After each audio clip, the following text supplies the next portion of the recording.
Come si fa la salsa di pomodoro fatto a casa? Good morning, welcome to my cooking show. Today I'll be showing you how to make my tomato sauce. It's with minced meat. It's a multi-generation recipe that has been handed down from my mother's mother to her to myself. I have a lot of people requesting for it. They'd like me to show them how it's made. It is easy, it's efficient. Here you have it. I will tell you the ingredients that we'll be using, and then I'll be showing you how to make it. You can use 2 to 3 bottles of tomato sauce, also canned if you like, just puree it so it's not in chunks. And I like to use a variety of different brands. You don't need to, it's just preference. You would need a cup of chopped onions, a cup of chopped carrots, 450 grams, which makes it a pound of ground beef, a tablespoon of tomato paste. I don't use it all the time. I always have it handy just in case I need to thicken my sauce. And 2 leaves of bay leaves and some basil with some salt and some sugar. So here we have it, and we will start making it. So we're going to start making the sauce. First you need some olive oil. We're going to need about a tablespoon of olive oil.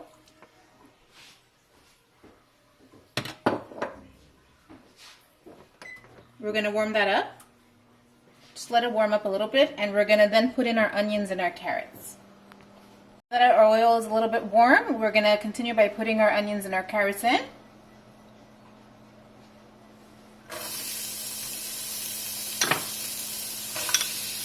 We're going to saute our onions and our carrots, coat them well with the oil for about 2 to 3 minutes. Once that is done, we're going to add in our minced meat, our ground beef, and we're going to cook the ground beef. We're coming up on 3 minutes, and as you can see, my onions are translucent, softening up, and my carrots as well. So we're going to start by putting in the minced meat so we can cook that. Add in your meat, and we're going to keep on cooking this on medium-high, and we cook it until it's done. Until you break up your minced meat with your wooden spoon, and keep on stirring it until you see that your minced meat has been cooked. When you're stirring your minced meat with your carrots and your onions, you want to swirl it around so you get all the onions and all the flavors together. And you want to break up your minced meat as much as possible so they're not big. The pieces are not that big when you're making your sauce. Keep on breaking, getting all the flavors in there. Then once this is done, we are going to add our sauce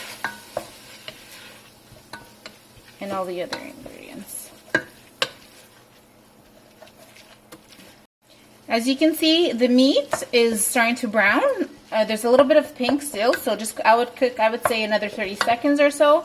You don't want it to be too overcooked per se, because then it will be cooking for like 2 to 3 hours in the sauce as well. So this looks like it's done.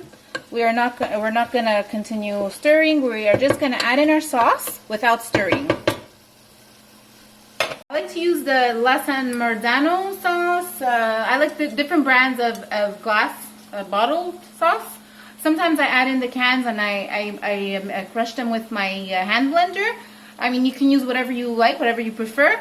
And make sure that once you put in your sauce, we're going to use one glass bottle or a can, and we're going to swish in some water. So that is part of the ingredients as well. So we're going to go put our sauce inside.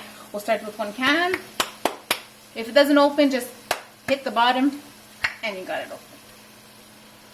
We're going to put that in there. And I'm going to give you a trick after to not waste all that tomato sauce that is left over inside.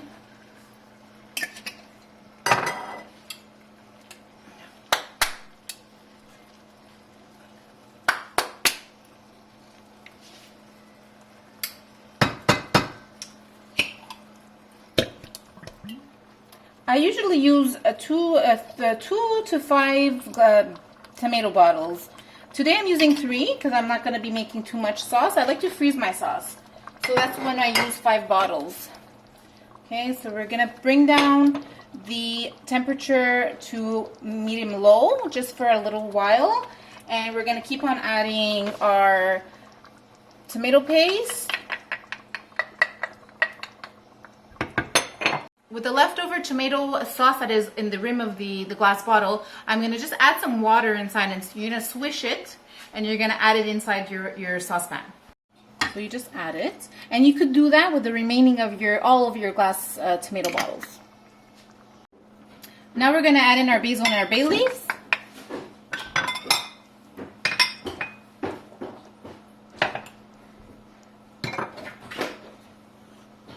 We're going to add in our salt. I like to put a little bit at first, and then I taste it as it's cooking for 2 to 3 hours, and it's preference. I mean, it depends your taste, right? And sugar. A lot of people don't use sugar. This is kind of my little trick that I have. I start with, since we're only using 3 jars of tomato, I'm going to use 3 teaspoons of sugar. And if I think I need more later, I'll add some. But for now, I think that is good. We are going to start stirring. Stir that all in. Stir, stir, stir. Mix it all well.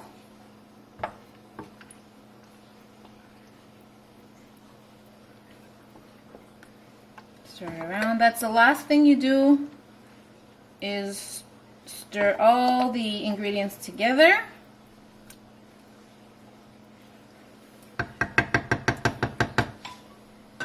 We're going to cover it. Well, not completely. We're going to semi-cover it, and we're going to put it to a boil. We're going to bring it to a boil. Once we see that it's boiling, be very careful when you go, once you see that your tomato sauce is starting to boil, be very careful when you take off the lid. You're going to put it down to a medium-low, and you're going to cook it for 2 to 3 hours. And there you have it. That's going to be your sauce. So it's been about 10-15 minutes that it's already cooking. As you can see, this is the consistency you are looking for. So you have to make sure, it's really important to keep stirring your sauce in the time frame of 2 to 3 hours. You need to stir so it doesn't burn. And you can also check for your salt. You know, see if the salt is okay with a little spoon. If you need to add some, it's to your preference. If you like, I don't know how you like your salt. We enjoy our saltier, not too salty, obviously. But you just check it out, and you add if you have to add. You add your sugar. You go by eye. You go by your taste. It's been an hour, so we're gonna check up on our sauce. Here, I'm gonna just give it a quick stir. I've been stirring it for like, I think every 50 intervals of every 15 minutes in the past hour.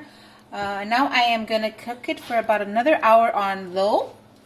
And I'm gonna stir it every half hour, so another 2 stirs. You know, just keep on checking. You know, there's another thing that you can look for, is at the edge of your saucepan. If you see that it starts to harden, not burn obviously, but harden a little bit like it is doing now, it is almost done, and you can just stop it afterwards.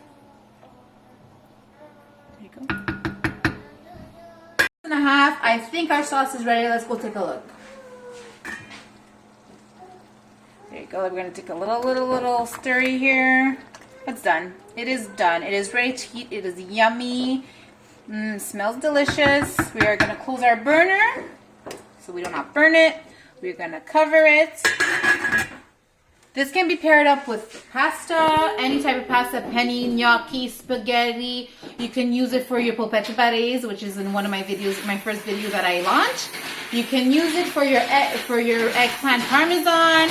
You can use it with your meatballs, lasagna, pasta al forno, whatever you want. You can even freeze it. You make it in bulks, freeze it in the freezer so you have it every Sunday. If you have it every Sunday like we do, and that's about it. So enjoy and have a wonderful day.